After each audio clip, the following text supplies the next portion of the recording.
Throughout the known universe, there were few names that commanded as much respect or struck as much fear as Graxnar the Undefeated. Standing at nearly 9 feet tall, with skin the color of a midnight sky flecked with what appeared to be actual stars, and 4 muscular arms that could bend solid titanium, Graxnar had built his reputation across 17 planetary systems. The stories about him were legendary.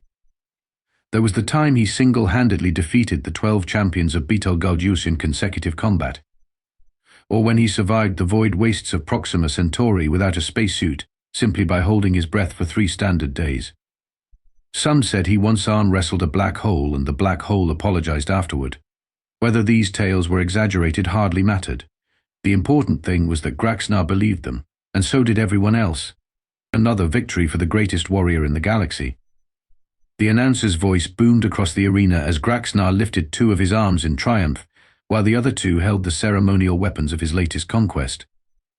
The crowd, a diverse collection of the galaxy's sentient species, roared with approval.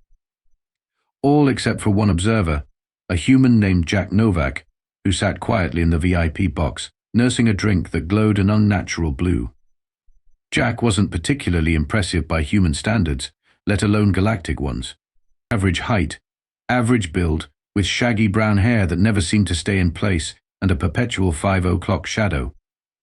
The only remarkable thing about him was his presence here, as humans were still relatively new to the galactic community.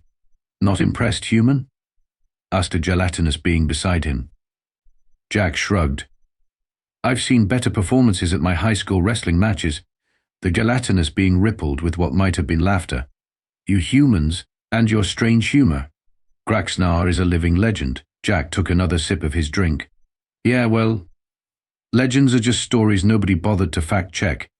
Little did either of them know that in just a few standard weeks, Jack Novak and Graxnar the Undefeated would cross paths again with consequences that would reshape galactic perceptions of humanity forever. The Grand Nexus Hotel on Diplomatic Station Alpha was the pinnacle of interspecies luxury. Gravity could be adjusted in each room to match the homeworld of its occupants. The air was a carefully calibrated mixture that wouldn't kill anyone, even if it wasn't particularly pleasant for everyone either. And the food, well, the food was questionable at best, but that was the price of universal compatibility. It was here that the 17th Galactic Peace Summit was being held, with representatives from over 30 species in attendance. The goal, to establish new trade routes through contested space without starting another interstellar war.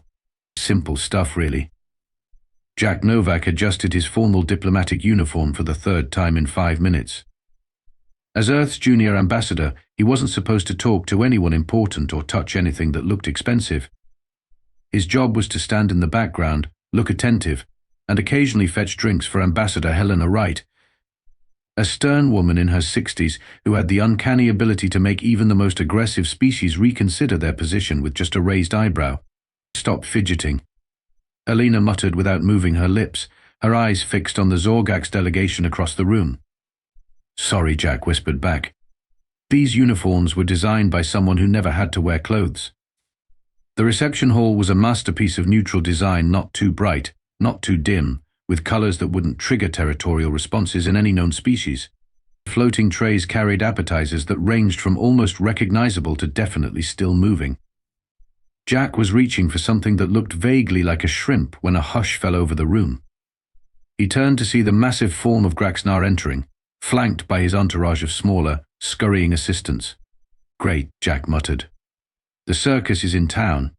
Helena shot him a warning glance. "That circus is the Bornaxian military attaché and a crucial swing vote on the trade route proposal. Be nice." "Nice."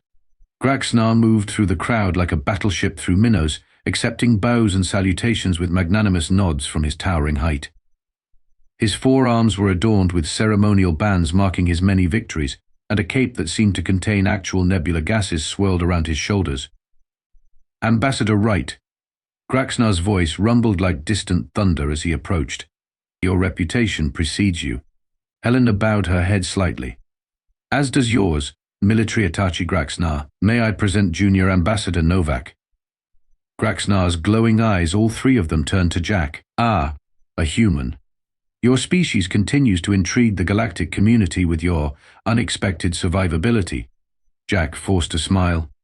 We're like cockroaches that way, hard to get rid of once we show up. A confused expression crossed Graxnar's face before he laughed, the sound like rocks in a blender. Humor. Another peculiar human trait. I look forward to our discussions over the coming days. As the reception continued, Jack found himself continually crossing paths with the massive Bornaxian. Despite his initial misgivings, he had to admit that Graxnar was surprisingly well versed in diplomatic protocol and could even be charming in a terrifying sort of way. During one conversation about Earth's rapid technological advancement, Graxnar leaned in conspiratorially. Between us, human, I find your species' adaptability quite remarkable. Most newcomers to the galactic stage take centuries to catch up. We've had a lot of practice playing catch-up with each other, Jack replied. Nothing motivates innovation like trying to get an edge over the guy next door. Graxnar nodded thoughtfully. A competitive species. Perhaps that explains your unusual attachment to individual achievement rather than collective glory. The evening progressed pleasantly enough, with various diplomatic factions forming and reforming like drops of oil on water. Ambassador Wright was deep in discussion with the Zorgax delegation, leaving Jack to mingle on his own. He was just considering whether he could sneak away for a few minutes when a booming laugh drew his attention back to Graxnar. The Bornaxian was entertaining a group with what appeared to be war stories, his massive arms gesturing dramatically.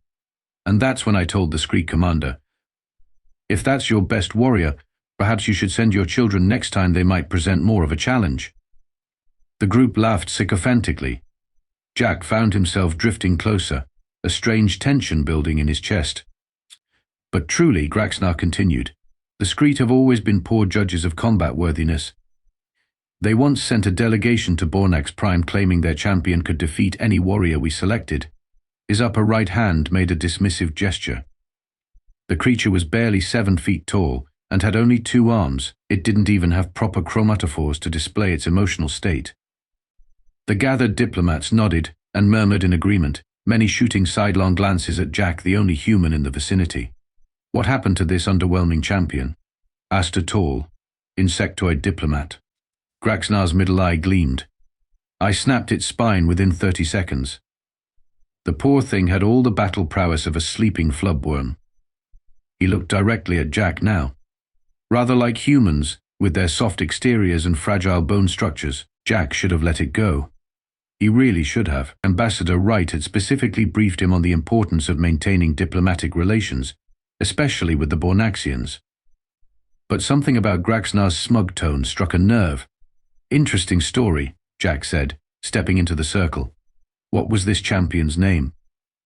Graxnar blinked all 3 eyes in sequence, seemingly surprised at the interruption. "Names are unimportant in victory or defeat." "Humor me," Jack persisted. "This Skreet champion you so easily defeated, what was their name?" The Bornaxian shifted his massive shoulders in what might have been the equivalent of a shrug. "Something unmemorable. Tark or Trax or Trex," Jack said quietly. "Captain Alexis Trex of the Earth Special Forces, on loan to the Skreet Defensive Alliance 6 years ago." A sudden silence fell over the group. Even the floating trays seemed to pause in their orbits. Graxnar's star-flecked skin darkened slightly. "You knew this, Trex?" "She was my best friend," Jack said, his voice steady despite the emotion behind it. "And she wasn't a Skreet. She was human." The gathered diplomats began to subtly back away, creating a widening circle around Jack and Graxnar. Ambassador Wright, noticing the disturbance from across the room, began making her way over with an expression of growing concern. "A regrettable confusion," Graxnar said, his tone suddenly more formal. "All bipeds look similar to me. If this was your compatriot, then she died with some measure of dignity." Jack's hands clenched into fists at his sides. "She didn't die in your little exhibition match. She died 3 months later from complications of a spinal injury that mysteriously wasn't picked up by Bornaxian medical scans." Graxnar's expression shifted to something unreadable. "The combat carries risks. If your species is too fragile for galactic sports, perhaps you should remain spectators." Several gasps emanated from the crowd. Even those unfamiliar with human customs could sense the escalating tension. "Lexi wasn't fragile," Jack said through gritted teeth. "She survived 3 tours in the European conflict, and saved an entire colony ship during the Proxima uprising. Yet she fell to one Bornaxian in 30 seconds, Graxnar replied, his voice tinged with renewed arrogance. Perhaps her previous opponents were as soft as she was. Ambassador Wright finally arrived, placing a restraining hand on Jack's arm. Junior Ambassador Novak, I believe we're needed elsewhere. No, I think we're exactly where we need to be, Jack interrupted, never taking his eyes off Graxnar. The mighty Graxnar the Undefeated just called my dead friend soft. I'd like to hear more about his perspective on human fragility. Wright's fingers dug into Jack's arm. This is not the time or place. On the contrary, Graxnar rumbled, his posture shifting subtly into something more confrontational. If the human wishes to discuss the relative merits of his species' physical capabilities, I am happy to educate him. You didn't educate Lexi, Jack said. You cheated. You cheated. The word hung in the air like a physical thing around them. Diplomats and officials from a dozen worlds held their breath. Accusing a Bornaxian of cheating, especially one of Graxnar's stature, was virtually unheard of. Graxnar's skin now pulsed with dark energy patterns, his 3 eyes narrow into slits. You dare question my honor? I'm not questioning it, Jack replied. I'm denying its existence. Lexi recorded the match. Before she died, she showed me the footage. You struck before the starting signal and targeted a pre-existing injury from her service record. An injury your medical team assured her wouldn't be a factor. Ambassador Wright closed her eyes briefly in what might have been a prayer for patience. Military Attaché Graxnar, please accept my apologies for my junior ambassador's inappropriate. Let him speak, Graxnar interrupted, his voice dangerously soft. I find myself curious about these accusations. The room had gone completely silent. Even the ambient music had stopped, as if the station itself was holding its breath. Jack stepped forward, breaking free of Wright's restraining hand. It's not an accusation. It's a fact. You cheated to win, and when she called you on it privately afterward, you threatened to make it an interstellar incident if she went public. So she kept quiet, returned to Earth with an injury your doctors claimed was minor, and died 3 months later from complications. Graxnar's massive chest expanded as he drew in a breath. These are serious claims, human.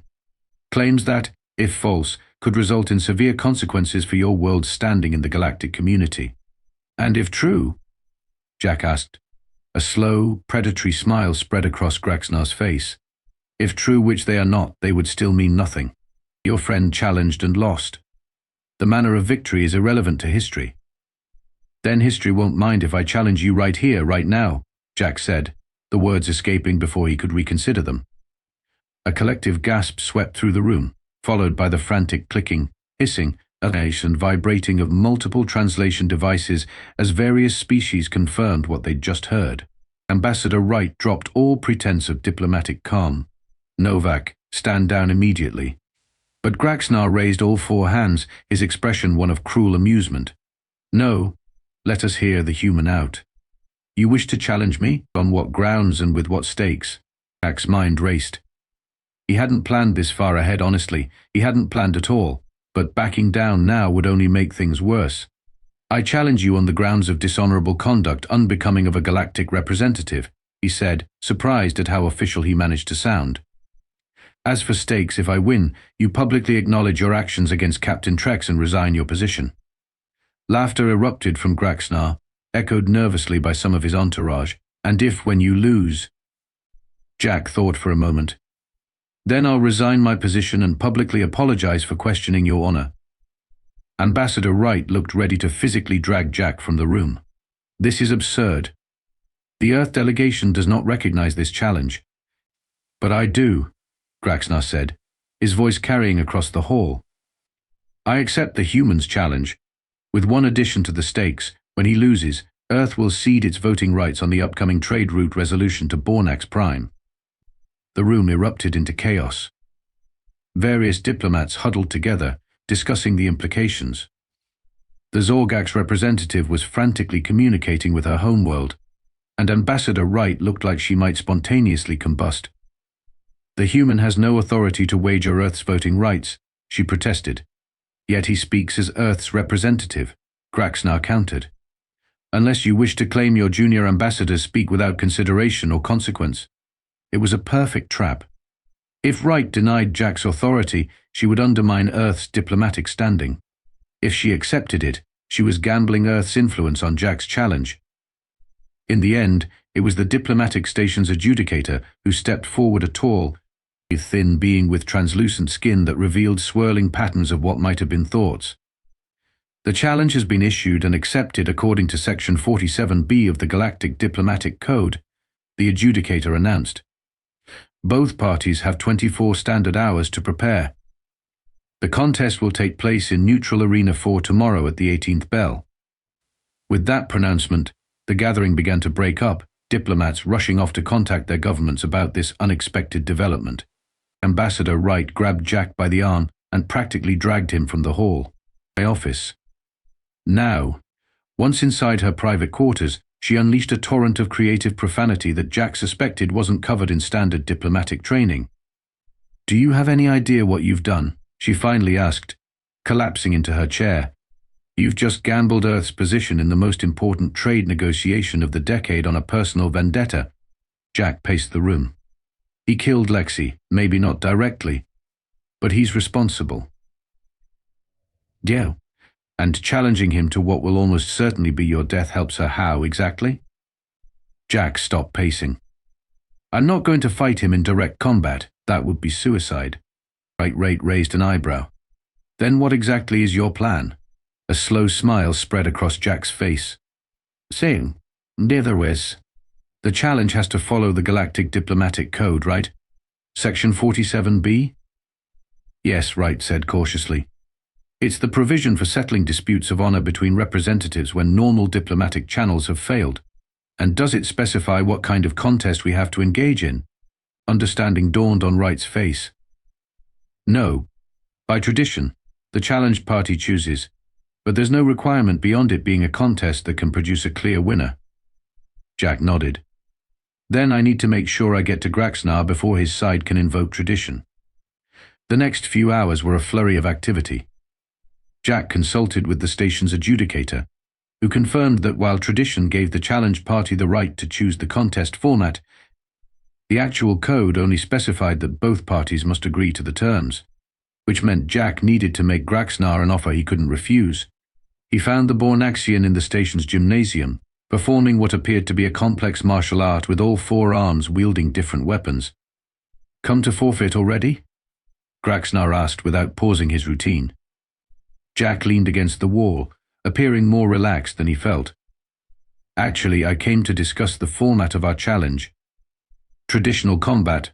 "Naturally," Graxnar said, executing a move that would have decapitated 3 opponents simultaneously. "Though I promised to make it quick." "Boring," Jack replied. "Everyone expects that. Where's the spectacle? Where's the entertainment value?" This got Graxnar's attention. He paused, lowering his weapons. "What do you propose?" "A test that truly separates the legendary from the merely competent," Jack said. "A test of endurance, will, and psychological fortitude that even the greatest warriors fear to face." Graxnar's 3 eyes narrowed. "You speak in riddles, human." Jack smiled. "I'm talking about the 8 trials of Domarian." The weapons in Graxnar's hands clattered to the floor. That is not a combat challenge. It's not strictly combat." "No," Jack agreed. "It's better. It's legendary. And isn't that what you are? A living legend?" He could practically see the gears turning in Graxnar's mind. The 8 trials were infamous throughout the galaxy, a series of physical and mental challenges designed by the enigmatic Domarians eons ago. They were rarely invoked these days, partly because they were exhausting and partly because they were utterly unpredictable. "The 8 trials have not been used in diplomatic settlement for over 3 centuries, Graxnar said slowly. "Then imagine the stories they'll tell about you when you win," Jack replied. "Not just another combat victory, those you have by the dozens. This would be unique. Historic." Graxnar was silent for a long moment before his face split into a wide grin that revealed far too many teeth. "You are cleverer than you appear, human. Very well. The 8 trials it shall be." As Jack walked away, he couldn't help but smile. The 8 trials of Domarian, widely regarded as the most difficult challenge in galactic culture, had one interesting quirk that Graxnar had forgotten. They adapted themselves to the contestants. And there was one thing humans had been proving since they first crawled out of the primordial ooze: adaptation was their specialty. The neutral arena was packed. News of the challenge had spread across the station, and diplomatic personnel from every species had turned out to witness the spectacle. In the center stood a dais with the distinctive swirling patterns of Domerian technology, ancient, mysterious, and impossibly advanced. Jack stood on one side, now dressed in a simple black jumpsuit provided by the adjudicator. Across from him, Graxnar towered in ceremonial armor that gleamed under the arena lights, his forearms crossed in confident anticipation. The transparent adjudicator floated to the center. Representatives of Earth and Bornax Prime approach. Jack and Graxnar stepped onto the dais. "You have both agreed to settle your dispute through the 8 trials of Domerian," the adjudicator announced. "Be warned. The trials will test body, mind, and what some species refer to as soul. They cannot be stopped once begun. Do you still consent?" "I do," Jack said. "I do," rumbled Graxnar.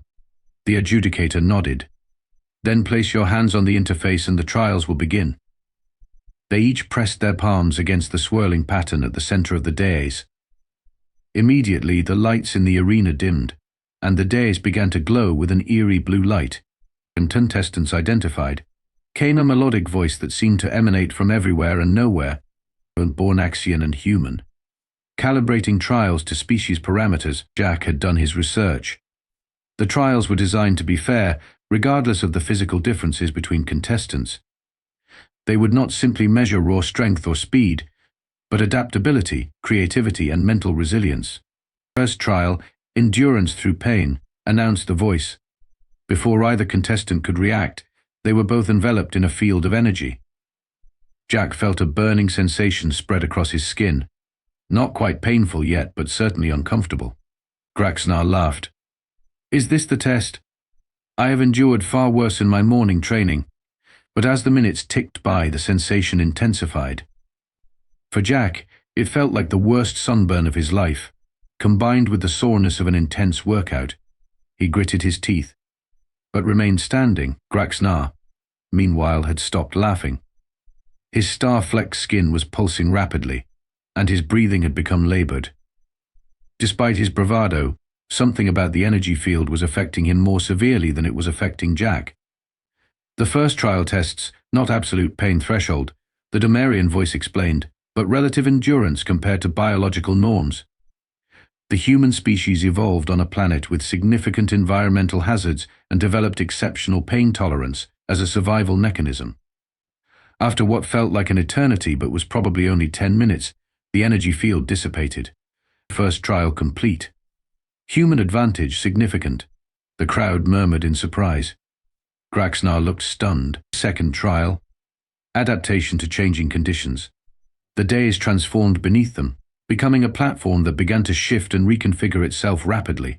Parts would fall away, new sections would appear, and the gravity would fluctuate unpredictably. Jack stumbled at first, but quickly found his footing, leaping from section to section and using the gravity shifts to his advantage. His smaller size made it easier to navigate the rapidly changing environment. Graxnar, with his massive frame and 4 limbs, initially seemed to have an advantage. But as the platform's changes became more erratic, his size became a liability. He couldn't react quickly enough to the shifting surfaces. The second trial measures not predetermined physical capabilities, but capacity to rapidly adjust strategy to unforeseen circumstances, the voice explained. Human neural architecture evolved to prioritize novel problem-solving over instinctual responses. When the platform finally stabilized, Jack stood securely on a small section, while Graxnar was barely hanging on with 2 of his arms. Second trial complete. Human advantage moderate. The next trials continued in similar fashion. The third tested sensory processing, which was fairly even between them. The fourth examined decision-making under pressure, where Jack's human intuition gave him another edge. The fifth measured emotional regulation, to everyone's surprise, including Jack's. This was nearly a tie. By the 6th trial, creative problem-solving Jack had built a significant lead. Graxnar's growing frustration was evident in his increasingly aggressive movements and the darkening patterns across his skin. Seventh trial, memory integration. Both contestants were suddenly bombarded with a stream of information, images, sounds, concepts, patterns at an overwhelming rate. They had to absorb, process, and connect these fragments into a coherent whole. Jack closed his eyes, letting his mind make connections without forcing them. Humans had been telling stories since before they had written language, finding patterns and meanings in seemingly random events. Graxnar's approach was more methodical, trying to categorize and organize each piece of information. But as the data stream accelerated, his system broke down. The seventh trial examines not data storage capacity, but the ability to synthesize disparate information into meaningful patterns, the voice explained. Human consciousness evolved as a narrative-creating mechanism, continuously weaving sensory input into coherent experiences. When the data stream ended, Jack opened his eyes to see Graxnar swaying slightly, his middle eye twitching. Seventh trial complete. Human advantage, decisive. The crowd was silent now, watching in disbelief as the mighty Graxnar the Undefeated stood on the verge of losing to a seemingly unremarkable human. Final trial, recognition of self-limitation. A shimmering field appeared before each contestant, showing what appeared to be a reflection but not quite. Jack saw himself, but subtly different, as if viewed through a lens that revealed hidden aspects of his being.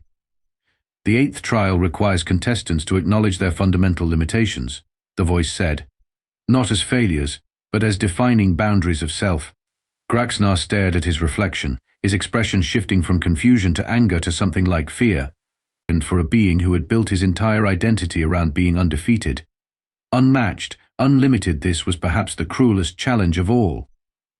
Jack, meanwhile, had spent much of his life acutely aware of his limitations. As a junior diplomat from a newcomer species, as Alexis Trex's friend who couldn't save her, but as a human in a galaxy of beings with capabilities he could barely comprehend, he had no illusions about his place in the universe. He stepped forward and touched his reflection. "I am limited," he said simply. "By time, by knowledge, by perspective, by biology. My strength comes not from denying these limitations, but from working within and around them." His reflection rippled and dissolved, the trial accepting his acknowledgement. Graxnar remained frozen, staring at his altered self. "This is not a true test of worth," he finally said, his voice unusually quiet. "The eighth trial is not about worth," the voice corrected. "It is about truth." For several long moments, the arena was completely silent. Then, with visible effort, Graxnar raised one hand toward his reflection. "I have been." He struggled with the words. "My victories define me, but they also restrict me." It wasn't a full acknowledgement, but it was something. His reflection wavered but didn't disappear entirely. Eighth trial complete. Final assessment, human victor by substantial margin. The daze returned to its original state, and the lights in the arena came back up. The crowd remained stunned into silence, unable to process what they had just witnessed. Jack offered his hand to Graxnar in the human gesture of sportsmanship. After a moment's hesitation, the Bornaxian took it with one of his massive hands. "You fought well," Jack said quietly. "I did not fight at all," Graxnar replied, confusion evident in his voice. "That was not what I expected. Few beings truly understand the Domarian trials," the adjudicator said, floating back to the center. "They do not test what we think makes us strong, but what actually does." The diplomatic repercussions of the challenge were immediate and far-reaching. Graxnar, true to the terms of the wager, publicly acknowledged his dishonorable conduct in his match against Captain Alexis Trex and resigned his position as military attaché. More significantly, the entire galactic community had witnessed a human defeat one of the most legendary warriors in known space, not through superior strength or combat skill, but through qualities that many species had previously dismissed as irrelevant: adaptability, creativity, and psychological resilience. The human delegation will retain its voting rights on the trade route resolution, the Galactic Council announced officially. Furthermore, in light of recent events, Earth will be granted expanded participation in future negotiations. Ambassador Wright found Jack packing his belongings in his quarters. Going somewhere? She asked, leaning against the doorframe. Jack looked up. I figured after the diplomatic incident I caused, you'd be shipping me back to Earth on the first available transport. That was my initial reaction, she admitted. But the political landscape has shifted rather dramatically in the past 24 hours. She handed him a datapad. And on it was an official communication from Earth Command, appointing Jack as Special Ambassador for Interspecies Cultural Relations, a newly created position. They want me to stay? He asked incredulously.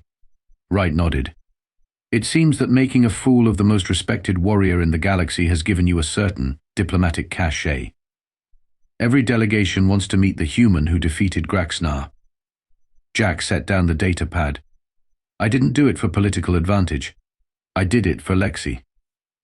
I know, Wright said softly. And that's precisely why you're the right person for this job.